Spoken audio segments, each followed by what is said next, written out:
How can you determine whether a key forward in the draft is going to be a good kick for goal?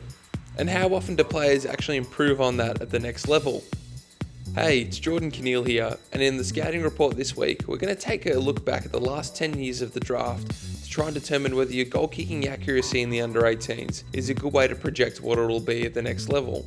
I've always been interested in the basketball theory, where players who traditionally shoot free throws well in college will become consistently good three-point shooters at the NBA.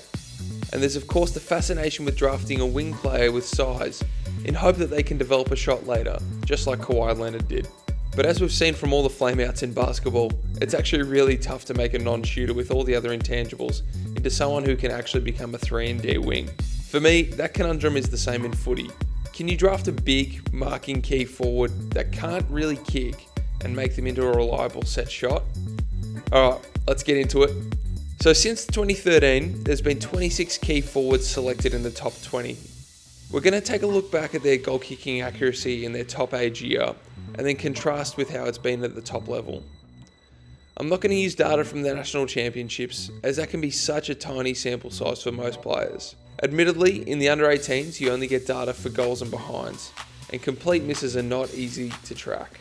For example, I was pretty surprised to see Sam Wiedemann had 8 goals and 6 behinds across his 4 NAB League games. I distinctly remember his set shot action needed a bit of work at the time and it let him down, but the stats say he actually wasn't too bad. So let's take the under 18 figures with a little grain of salt. So for a frame of reference, only the likes of Tony Lockett and Tory Dixon were in that 70% or above accuracy range. If you're in the 60s, you're doing really well for yourself. Above 55% is really solid.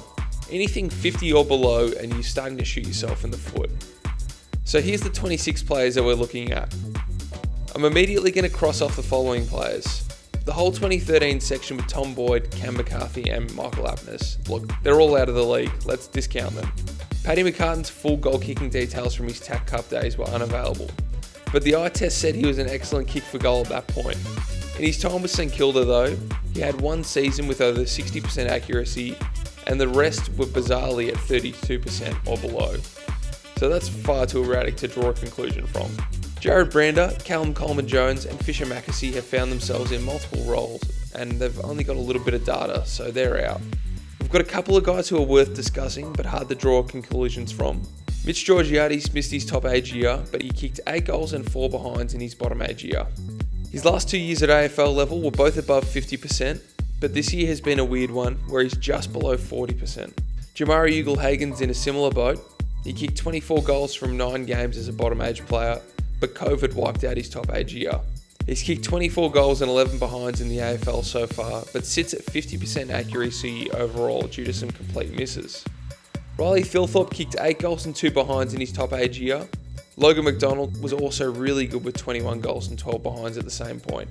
Both players actually had really strong first years in the AFL when it comes to their conversion rates, but they've dropped off a fair bit in year 2. I do think both can push towards that low to mid 50s in years to come. Mac Andrew and Sam Darcy played in multiple roles in their draft years, so that's kind of hard to project. Jai Amos is a clear standout. He kicked 51-15 in his top age year, so he's probably one that we've got a lot of data to prove that he's an excellent set shot. I'd be very surprised if that falls off massively. Aaron Norton was a swingman in his top age year. He kicked 5 goals 6, so he can't really use his data, but he's gone from someone who was converting in that 40% range, and he's boosted that up to 55% this year. So that's pleasing. Eric Hipwood only kicked 2 goals and 1 behind from 4 TAC Cup games, so that's also an irrelevant data point. His best AFL season was close to 55%, but most of his years have consistently been in the 40s, so that doesn't look likely to change. So that's 16 players we've had to cross off, which leaves us with 10 guys to actually go through. We'll start with the guys whose accuracy in their top age year has been a pretty good guide of whether they turned out to be good kicks in the AFL. Peter Wright kicked 32 goals and 21 behinds in his 18th year for Calder, and he was doing them what he's doing now, roosting them through from 55 at post height with a beautiful consistent action. Bizarrely, in his first game for the Cannons in his top age year, he kicked 0 goals and 5 behinds. He followed it up with 5 goals and 4 behinds the next week. He's barely looked back since. Wright is at an excellent 61.8% conversion rate this year. and he's kicked 161 goals and 85 behinds all up throughout his career. He had 1 year at 69% on good volume for Gold Coast, but then dropped into the mid-50s when he couldn't really string together games. He's clearly a player who needs a consistent run at it, with both his years at Essendon producing results at 60% or higher. He's been consistent and probably gotten a bit better if we're honest. Todd Marshall is in a similar boat. He kicked 18 goals 5 in 9 games, and his worst game at the time was 3 goals 2. He's converting at 63% this year, and his career tally sits at 96 goals and 47 behinds overall. He had one poor year at 48%, but everything else from there has been 53 or above. So there's a little bit more variance, but like we saw with Wright, once Marshall properly developed and found his confidence at the next level, his goal kicking accuracy rose back to where it once was. So if those two guys are the deadeyes who have carried it on, Josh Schache sits as one of the outliers. He kicked 7 goals straight in his first top age game in the NAB League and finished with 34 goals and 14 behinds for the season. He had one excellent year at 63% for the Dogs, and that was when he kicked a career best 24 goals. So again, there's definitely a correlation here with the guys who have form as accurate kicks, who tend to re-find it when they get an extended run. But here's where it gets perplexing.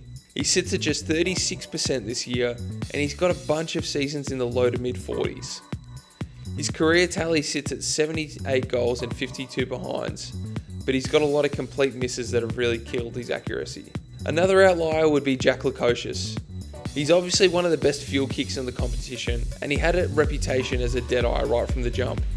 But you'll be shocked at his goal kicking stats. In his 13 Sandford games, he kicked 14 goals and 14 behinds. There were no real stinker days, but 3-3 was emblematic as his worst effort. I know he's been moved around across halfback, and he backs himself to take in those tough shots on the run from 50, which adds a bit of noise to this. But you've got to strap yourself in for his AFL goal kicking tally. Lukosius sits at 15 goals and 29 behinds for his career. He's sitting at 33% accuracy this year and 31% across his whole time with the Suns.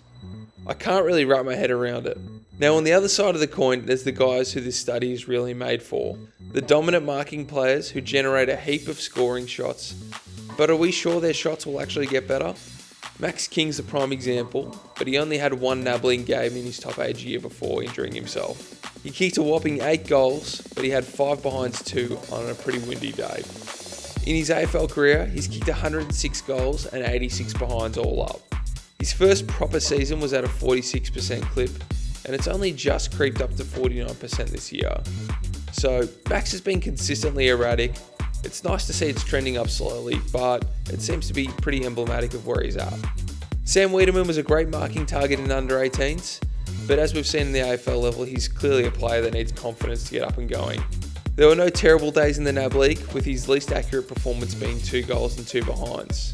Sam has kicked 62 goals and 35 behinds for his career, and he's up to 65% this year. He had another high volume year at 61%, but the other 2 times he's kicked 10 or more goals in a year, his strike rate was at 50% or just below. So yeah, the raw numbers look pretty good for Sam, but the variance between his best and worst has been an issue since his draft year. Harry Mackay is another guy where his draft year was a good predictor for his AFL accuracy. He played 13 TAC Cup games for a total of 19 goals and 12 behinds. He had a consistent pattern, and his worst game was 0 goals 3. He was never the type to come out and kick 5 straight in 1 week and then follow it up with a stinker. He'd consistently be 3 goals 2 or 2 goals 2 each week. So Mackay sits at a respectable 54% this year and 168 and 116 overall. He's had 2 subpar seasons in the low 40s and 3 seasons in the mid 50s. Again, the AFL stats take into account the out and the full shots that the junior stuff doesn't. So if we adjust it to just look at goals and behinds, 61% of Harry's scores in the under 18s were goals and 59% in the AFL R2. So that's a pretty similar baseline. Okay, so just to recap, we've got Wright and Marshall who are great kicks and refound that after finding their feet. They're ticks for form translating. Harry Mackay, Max King, Sam Wiedemann, and I guess Aaron Norton also stayed true to form with their erratic form lines. None have really become good kicks. Lukosius and Schache are the 2 outliers. So who has actually gotten better despite the subpar accuracy in under 18s? Darcy Fogarty had a really strong bottom age season, and he came into his draft year as a contender for the first pick.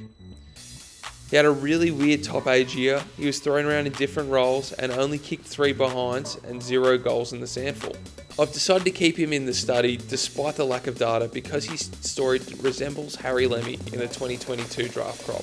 Lemmy came into this year as a top 5 contender and probably looked like the best key forward in it at the start of the year. He's had a really up and down season, struggled to find form, and even got moved into the back line at times. Lemmy's kicked 13 goals and 11 behinds for the year, and he's looked to have found form after going back to under 18 level where he kicked 6 goals straight. He then followed it up not long after with 1 goal and 4 behinds. So Darcy Fogarty ended up sliding a touch in his draft year, and he's taken a little while to find his feet. But he's kicking at 61% this year and slotted 72 goals and 27 behinds overall. His worst season was 53%, a number other forwards on this list would absolutely kill for. So I don't expect Lemmy to become as great a sharpshooter as Fogarty, but at least there's a little blueprint for hope that it can bounce back. The other 2 guys who have trended upwards are Charlie Curnow and Ben King. Curnow kicked an erratic 21-16, and his least accurate games were 4-5 and 0-3 in his last 2 TAC Cup games of the year. His stats page at AFL level is all over the place. He's got a 71% tally in his first season, but there were only 7 shots to choose from. Most years he's been healthy. Charlie has been converting in that mid-50s range, but this year he's jumped up to a really solid 59%. Ben King spent lots of time down back in the juniors, but after Max's injury he swung forward. He kicked 12 goals and 9 behinds in 6 games for Sandy. His 5-goal, 5 game was simultaneously his worst and best at the level. Since getting to the Suns, he's kicked 89 goals and 54 behinds. He was at 58% last year on a really high volume too. So Ben sits at 53% for his career, but he had a strong jump from 47 to 58 across the space of 1 year. So why does any of this matter? Well, when we look at this year's draft, we've got 5 key forwards that deserve discussion in the early stages. We touched on Lemmy before, and I'm backing him to get to the low to mid-50s range at the next level. We've talked about Aaron Cadman and Matthew Jefferson's goal-kicking styles earlier this year on the show. Jefferson's 0 goal and 6 behind effort had me perplexed at the time. He's kicked 6 goals and 9 behinds across 4 NAB League games, and then followed it up with 12 goals, 2 in the champs. The main thing though is he's got a really consistent style, so I do think he'll be able to convert at a pretty good clip at the next level. Cadman has drawn comparisons to Harry Mackay for his play style, and I think the inconsistency with his goal kicking may also continue at the AFL. He's kicked 25 goals and 19 behinds across 9 games. His least accurate day was 2 goals 5. There's plenty of 4 goals 3, 3-2, 4-3 entries on the scorecard. We analysed it a few weeks back, but it's clear that he changes his style and adds a little hop step in on his set shots from outside 50. Of all this year's key forward prospects, I think he's the most bankable player, but I also see Cadman as the type to have some really erratic years in the next level. Isaac Keeler has been consistent in the SANFL, with 17 goals 8 across 11 games in the under-18s. He had a couple of wasteful kicks and games in the championships, but overall he projects as a really good shot for goal. And the last one we've got to chat about is the enigma of this crop, Tom Scully. In some ways, he's got the most exposed form with 45 goals and 18 behinds from 11 SANFL under-18 games. His worst game was 0-3, but he's kicked 1 bag of 6 and 3 of 7. If we're using that as a guide, it's a great sign for conversion at the next level. But we didn't really get much of a look at him in the championships, so it's understandable if recruiters might still have some reservations. I'm yet to see Tom play live yet, so I'm going to sit on the fence when it comes to projections. Alright, that was a massive episode, and I know the subject matter might have been a bit dry, but hopefully you've learned a bit from it. We'll catch you next week.